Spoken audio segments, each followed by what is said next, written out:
Баршаңызға қайырлы күн. Менің каналыма қош келдіңіз.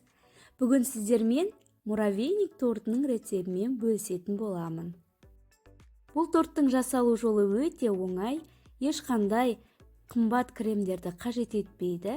Өзіңіз үйде шай ішкіңіз келсе немесе қонақ күткен жағдайда осы тортты бірден жасай қойыңыздар. Видеом сіздерге пайдалы болса, лайк басып, каналыма тіркеліп, келесі видеомды жіберіп алмау үшін қоңыраушаны басып кетіңіз. Барлық керекті ингредиенттер описаниеда толық көрсетілген. Ең алдымен ыдысымызға бөлме температурасындағы сары майды саламыз. Оның үстіне қантты қосып, жақсылап миксерлейміз. Ақ түске енгенше миксерімізді тоқтатпаймыз. Болғаннан кейін оның үстіне 3 жұмыртқамызды салып, тағы да миксерлеп шығамыз.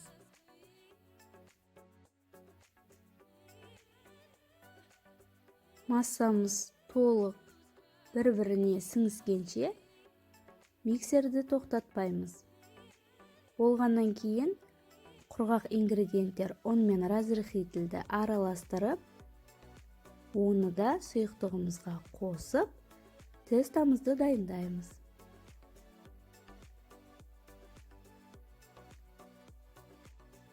Онды 2-3 бөлікке бөліп қосамыз. Және де миксердің жай жылдамдығымен араластырып отырамыз.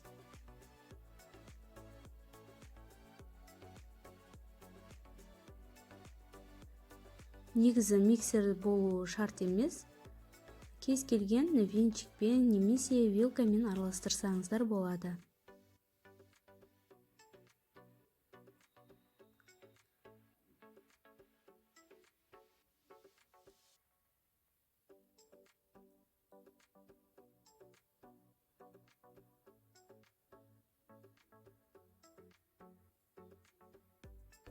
Енді миксерімізді тоқтатып, ары қарай қолымызбен қамырымызды біріктіріп аламыз. Біріккен қамырымызды 4 бөлікке бөліп, дөңгелектеп, столдың үстіне түсіреміз.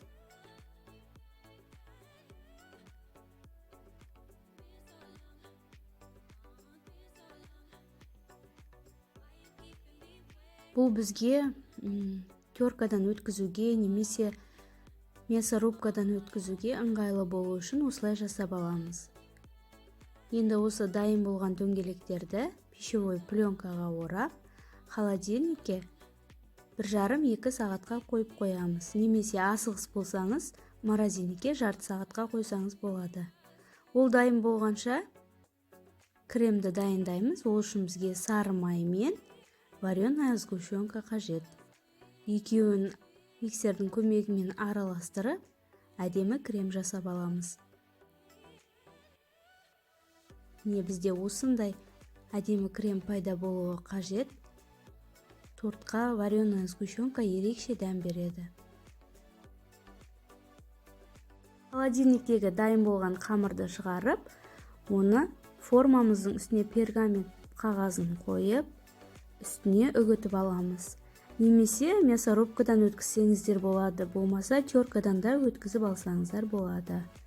Мен осылай қолмен барлығын бөліп шықтым. Маған бұл өте ыңғайлы және тез болады. 30 минутта печкаға 200 градусқа қойып пісіріп аламыз. Дайын болғаннан кейін ыдысқа салып суытамыз.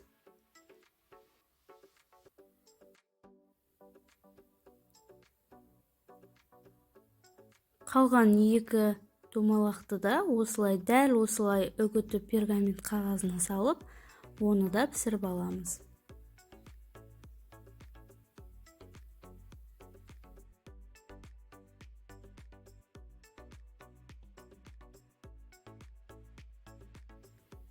Толық суып болғаннан кейін қолымызбен үгітіп шығамыз.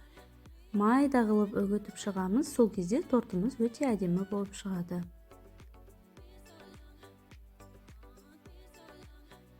Міне корочкаларымыз осылай әдемі болып шықты. Енді кремімізді қосып, барлығын жақсылап араластырамыз.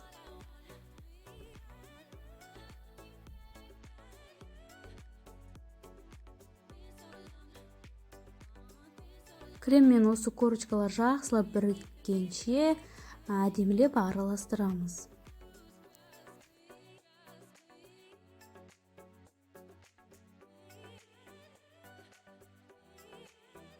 Дайын болды. Енді осыны диаметрі 16 сантиметрлік формаға орнатып шығамыз. Лопатканың қасықтың көмегін пайдалансаңыздар болады.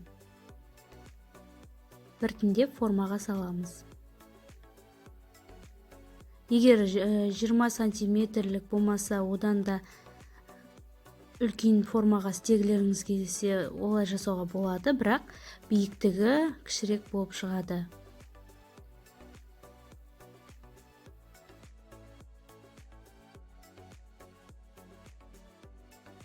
Тортты жинағанда тығыз қылып орналастыру қажет, яғни осы лопатканың көмегімен кішкене нығыздау арқылы жасаймыз.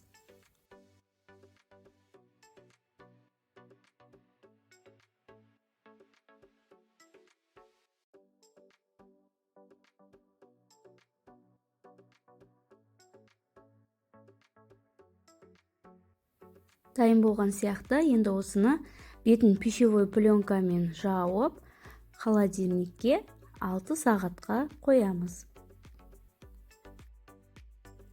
Холодильниктен біз тортты алдық. Енді оны формадан босатып аламыз. Пышақтың ұшымен ғана кішкене бір шетін босатсаңыздар, ары қарай өзі алынады.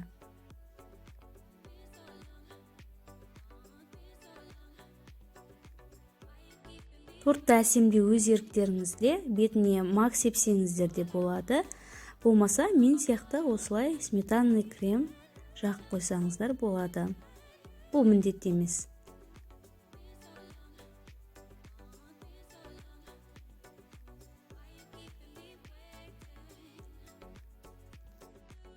Мінекей достар, біздің тортымыз дайын болды. Енді арасын кесіп, қонақтарыңызға ұсынсаңыздар болады.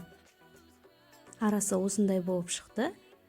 Жеген кезде ауызға өте жағымды, дәмді, керемет болып шығады.